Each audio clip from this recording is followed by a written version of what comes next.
المراحل العمرية في المرحلة الابتدائية وظروف كثير مختلفة مو صعبة. أنا سعيد بهالسؤال.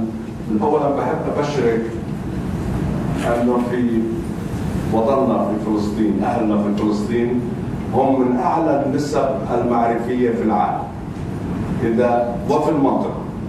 فما في عندنا الاحتلال لم يمنع الإنسان الفلسطيني من أن يتفوق في دخول عالم المعرفة. فمن ناحية مستوى المعرفة المعلوماتية أهلنا فلسطين في خير إن شاء الله. هذا واحد، وهذا بجهدهم الخاص، لأنه يمكن هاي نعمة المعاناة اللي أنا دائما بتحدث عنها، أن المعاناة نعمة. اللي ما عنده وسائل تسلية وتضييع وقت وترف يصرف وقته في عمل منتج، فلذلك نجد أن الشعب الفلسطيني من أحسن الشعوب دخولا إلى عالم المعرفة. هذا واحد. اثنين، الدراسة هاي شملت فلسطين، ونحن إن شاء الله بالتعاون مع اليونسكو سنبحث مع السلطات الفلسطينية ما يمكن عمله. وأنا أعرف أن العالم ومنظمات الأمم المتحدة وكذلك المنظمات الدولية الأخرى، الاتحاد الأوروبي واليو اس اي مهتمة بهذا الموضوع، ولن تقصر إذا وجدت أن هنالك مشروعا مدروسا كما تمت هذه الدراسة من قبل اليونسكو، ونحن شركائهم الصغار في هذه الدراسة التي تمت. إذا كان نحن نستطيع أن نقدم دور في شد الفجوات اللي تكلمت عنها وفي تطوير ما هو موجود لما هو أحسن، فنحن إن شاء الله سنعمل على ذلك. What I said is we are, in spite of the occupation in Palestine, the Palestinians have one of the highest knowledge, information indicators in the region and in the world, not the highest, but one of the best, relatively speaking, and therefore the base is there. And this is as a result of what I always call the blessing of suffering, because they cannot enjoy the luxuries of the rest of the world, so they devote more time into learning and doing something productive. So I'm very proud of our people in Palestine, our Palestinian population under occupation. But as I also said, we as the junior partners with UNESCO on this project, we are very happy and eager to go to the Palestinian authorities and try to explore with them what are the gaps and what needs to be done to improve, and to propose solutions and to seek international funding. And I know that there is great generosity from the international community, particularly the United Nations and other funding agencies. The Europeans, the USAID would be willing to help if we have studied concrete, useful projects. There is no problem with that. But this is the first step. As I said, we are now starting to approach the issue in a programmatic way, and not just by talking and saying we need to help. Now we know what the situation is in Palestine.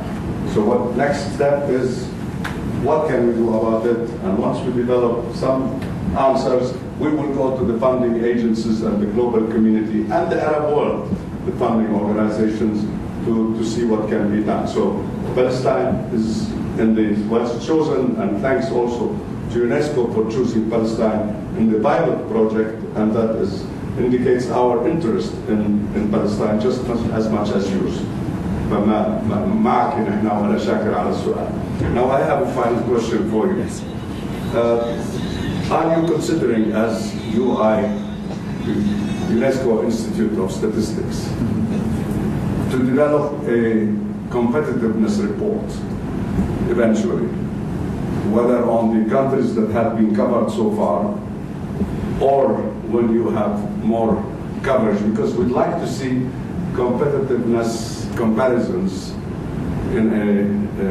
like the competitive reports that are issued on other subjects, on the use of ICT in education.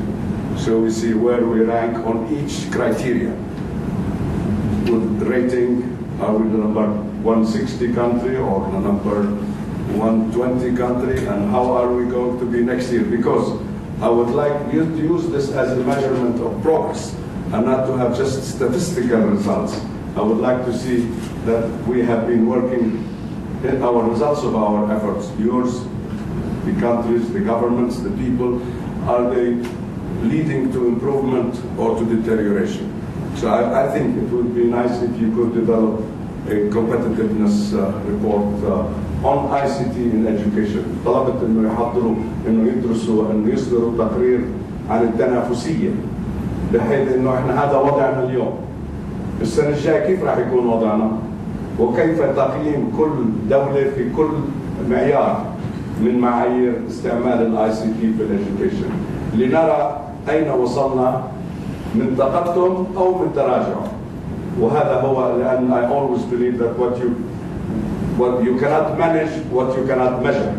So we need to develop this measurement mechanism in the form of a statistical report. I know you can do it, and you're probably the only authority that can do it in the proper way. Thank you very much.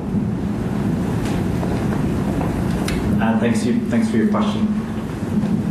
Right now, for the last couple of years, and even until 2014, we've sort of been going on a demand-driven strategy where we look at regional needs and regional trends in terms of the data for the ICT integration in education.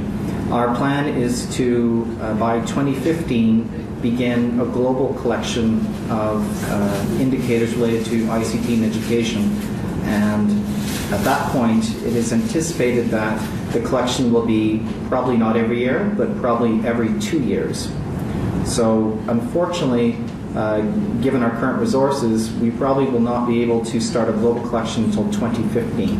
And that once that is in place, we will be able to, hopefully by 2020, we will have at least a couple of years, and then also the data we're collecting this last year. So we will start to have some time series data by 2020. So when we can start to look at progress in countries. We can look at our countries developing their infrastructure, our gender disparities disappearing in terms of access to ICTs. Looking at changes in curriculum and the integration of ICTs in curriculum and development of policy. So it's going to take a few years, but eventually the goal is to have some kind of time series data so we can look at progress. I'd like to add one measuring field to your presentation. I've seen you measure the number of computers, you measured the internet connectivity and the bandwidth. I see it here at Talal Abu-Ghazaleh, we've been exposed to many learning management system and online delivery system. You need to measure the level of interaction between the instructor and the student, and that's what matters actually. Is that how do you see the interaction between the teacher and the student using this IT infrastructure? So I just wanted to add this thing. And in response to your question,